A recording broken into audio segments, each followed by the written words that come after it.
ഒരു കഥ പറയാം. അതായത് ഒരു മനുഷ്യൻ്റെ അടുത്ത് ഒരു ഭൂതം പ്രത്യക്ഷപ്പെട്ടു. എന്നിട്ട് ഭൂതം ഇയാളോട് പറഞ്ഞു, ഞാൻ നിന്നെ സഹായിക്കാം, പക്ഷെ ഒരു കണ്ടീഷൻ ഉണ്ട്. നീ എപ്പോഴും എനിക്ക് നിരന്തരം ജോലി തന്നുകൊണ്ടിരിക്കണം. എന്നാണ് നീ ജോലി തരാതിരിക്കുന്നത് ആ ദിവസം ഞാൻ നിന്നെ തിന്നുമെന്ന് പറഞ്ഞു. അപ്പോൾ ഈ മനുഷ്യൻ ആദ്യം ഒന്ന് പേടിച്ചു. എന്നിട്ടിപ്പോൾ നോക്കുമ്പോൾ ഇങ്ങർക്ക് ഒരുപാട് പ്രാരാബ്ദങ്ങളൊക്കെ ഉണ്ട്. അപ്പോൾ ഈ ഭൂതത്തിനെ വെച്ച് പണിയെടുപ്പിച്ച് സുഖമായിട്ട് ജീവിക്കാമെന്നുള്ള സന്തോഷത്തിൽ ഇദ്ദേഹം ഇങ്ങനെ വീട്ടിൽ കൂട്ടിക്കൊണ്ട് പോയി. എന്നിട്ട് വീട്ടിൽ ചെന്ന് ആദ്യം പറഞ്ഞു, എനിക്ക് വിശക്കണമെന്ന് പറഞ്ഞു. അപ്പം ഭൂതമല്ലേ, നിമിഷ നേരം കൊണ്ട് ഫുഡ് ഉണ്ടാക്കി കൊടുത്തു.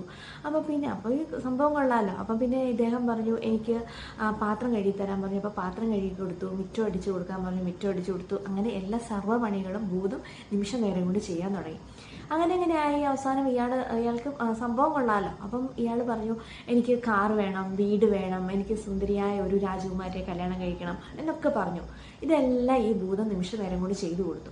അവസാനം ഇയാൾക്കൊട്ട് ഇനി ജീവിക്കാൻ എല്ലാ സംഭവങ്ങളും ഭൂതം ചെയ്തു കൊടുത്തു. ഇനി ഇയാൾക്കൊട്ട് പണിയില്ല, ഭൂതത്തിന് കൊടുക്കാൻ ഒരു പണിയില്ല. ഒരു മനുഷ്യന് വേണ്ട കാര്യങ്ങളൊക്കെ നേടിയെടുക്കുകയും ചെയ്തു. ഇനി എന്ത് ചെയ്യും? അവസാനം ഇല്ലെങ്കിൽ എന്താണ് സംഭവിക്കാന്ന് വെച്ചാൽ ഭൂതം ഈ പണി ചെന്നും ജോലി കൊടുത്തോണ്ടിരിക്കണം, ഇല്ലെങ്കിൽ ഭൂതം ഭക്ഷിക്കും, ഇയാളെ തിന്നും. അങ്ങനെയാണല്ലോ കണ്ടീഷൻ. അവസാനം ഇയാൾ നിവൃത്തിയില്ലാതെ പേടിച്ച് പറിച്ച് ഒരു മഹർഷിയുടെ അടുത്ത് ചെന്നു.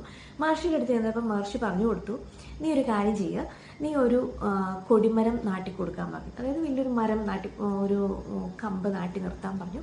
എന്നിട്ട് അങ്ങനെ ചെയ്തിട്ട് ഭൂതത്തിനോട് പറഞ്ഞു, നീ ഇതിൻ്റെ മണ്ടേ കയറുക ഇറങ്ങുക, ഇതാണ് നിന്റെ ജോലി എന്ന് പറഞ്ഞു. ഞാൻ എപ്പോഴാണോ സ്റ്റോപ്പ് ചെയ്യാൻ പറയുന്നത് അതുവരെ നീ ഈ ജോലി തുടർന്നുകൊണ്ടേ ഇരിക്കണമെന്ന് പറഞ്ഞു. അങ്ങനെ അദ്ദേഹം ആ ഭൂതത്തിൽ നിന്ന് രക്ഷപ്പെട്ടു. ഈ ഭൂതത്തിൻ്റെ ജോലി ചെയ്തുകൊണ്ടുവരുന്നു. ഇതെന്തിനാണ് ഞാൻ ഈ പറഞ്ഞതെന്നറിയാമോ? ഇതുപോലെയാണ് നമ്മുടെ മനസ്സ് ഇതുപോലെയാണെന്ന് പറയാൻ കാരണം, നമ്മുടെ മനസ്സിനെ നമ്മളെപ്പോഴും എൻഗേജ് ആക്കാൻ ശ്രമിക്കണം. അതായത് idle mind is devil's workshop അല്ലേ?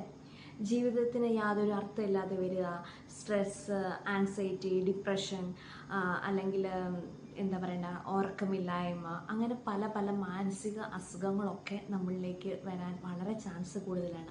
അതുകൊണ്ട് എപ്പോഴും എൻഗേജ് ആവാനും എപ്പോഴും മൈൻഡ്ഫുൾനെസ് ഈ ഇന്നത്തെ ആ ഒരു നിമിഷത്തിൽ ജീവിക്കാനും ശ്രമിക്കാം. അപ്പോൾ അത്രയേ ഉള്ളൂ.